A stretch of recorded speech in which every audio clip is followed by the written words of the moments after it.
Hello, I'm Dan from Sycamore Motorrad, and today I'm going to answer one of the most frequently asked questions we have here, and that is, how do I code my BMW lock barrels? So today we're doing a 517 lock barrel. So this is one of the most common lock barrels used. It goes in the aluminium luggage for the GS Adventure, but don't panic if your lock barrel is different to this, because the fundamentals are all the same across the board. Now, if you've got one of these, chances are you've bought some luggage and you've had these come with it. And the idea is that we can code these to your ignition key, so it saves you having two keys for the same bike. Inside the packet, you get a lock barrel, a packet of wafers, and some instructions. Now, the instructions aren't worth the paper they're written on, so we can get rid of those. And that's why you're watching this now. If we open up the wafers, what we've got inside here is 4 different types of wafers. We've got little markings on the side of the wafers, and they're 1s, 2s, and 3s. And then we also have an open-ended one, which is the locking pin. We keep that safe, and we separate the 1s and 2s and 3s into different piles. Okay, once you've separated your pile, you've hopefully got 4 of each, and then the locking pin as well, and a load of these small springs. Now, the idea behind this is that we're going to use the right combination of numbers in the lock to suit your ignition key. In this case, I've got the ignition key that suits the box, so this is a 1200 GS Adventure key. Yeah, again, it's irrelevant and any key will matter. Don't worry if it's not a keyless ride key, it's all the same. Now, we don't know what the code is for this key, we have to work it out. So the easiest way to do this is to put the springs inside one side of the lock. Now, we're only dealing with the first 3 on both sides. Now, when I say first 3, I'm working from the side with the key slot. And then I like to fill it with 2s. It makes it a bit easier because it's middle of the road, and then we can see whether we need to go up or down. So 3 2s in there. You can see that the wafers have a little step on them, and the step is going to sit against the spring, and that just helps them protrude slightly from the lock barrel. When you insert the key into the lock barrel, the idea is that we will get them all to sit flush. Now, at the moment, 2 of those, at the moment, none of those sit flush. So the first and the third one are sitting too low, and the middle one's sitting too high. So none of those are going to be 2. Now, it's a bit counterintuitive in the fact that if you want the wafer to go up, the number goes down, and if you want the wafer to go down, the number goes up.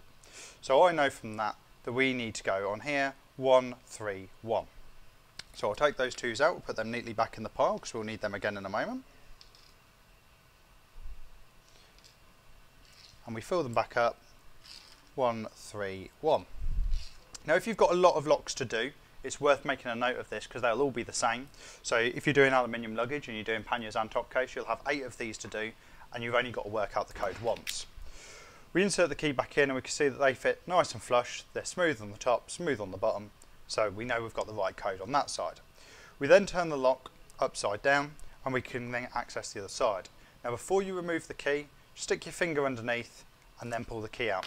Your finger is keeping those wafers in place because they will just spring out. So keeping your finger in there, we're now going to put springs in the first 3 slots again. Yet again, first 3 from the key side. And again, we'll fill it full of 2s, keep it nice and simple.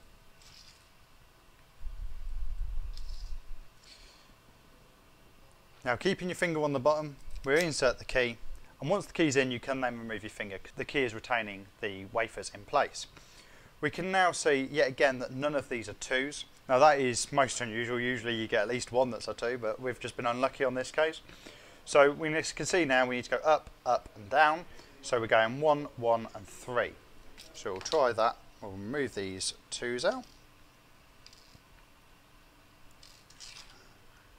Insert 1, 1 and 3. And we just check that by inserting the key again, moving our finger out of the way. You can see they're all sat flush. Now, what you should have is 2 slots at the end which haven't got anything in. Now, the second from last one we leave completely blank. Nothing goes in there at all. And the very last one, we put a spring in there, and then we put that locking pin, which is the open-ended wafer, into that end. Now, when you insert the key, that one shouldn't sit flush. That should spring up, and even when you push it down, it should fight against you to spring back up. That is essentially what's going to hold this lock barrel inside the box. So we're ready to put this in now. I would recommend using a bit of grease. So here we've got butylene white action grease, but any sort of lock grease or bearing grease, anything like that, it just helps keep the dirt and the grit out of the lock and keep it running smoothly. We take a little scoop of that, bit of kitchen roll just to sort of smooth it over. You want to sort of get it all the way around the lock.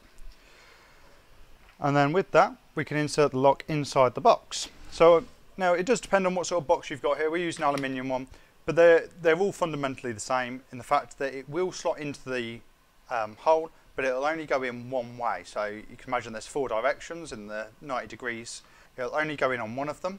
So it won't go straight up, it won't go to the left, it won't go down. But if we move it so the locking pin is sticking up to the right, give it a bit of a wiggle, it slots in. Now once it's in, you should be able to turn the lock 90 degrees. Now, yet again, some locks this differs in the fact that some locks have 3 points, as this only has 2, it's either locked or unlocked.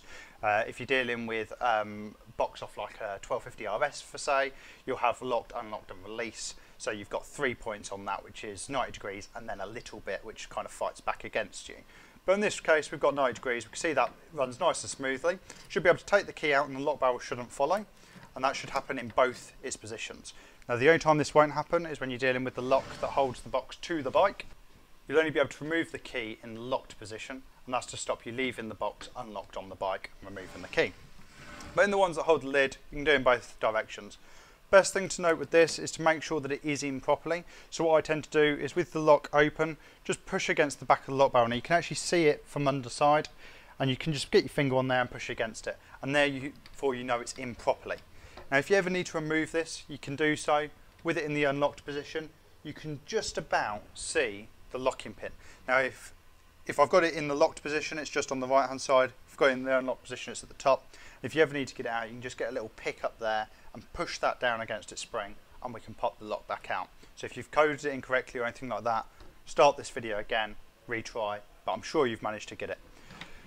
And that's it. That is how you code BMW lock barrels. Said it's the same pretty much across the board, but if you do have any problems, you're free to give me a call. My name's Dan, I sell all the luggage, I sell the locks, I could even sell you the grease if you need it. Give me a call, give me an email, all my details are on the screen now, and we'll speak to you soon. Thank you.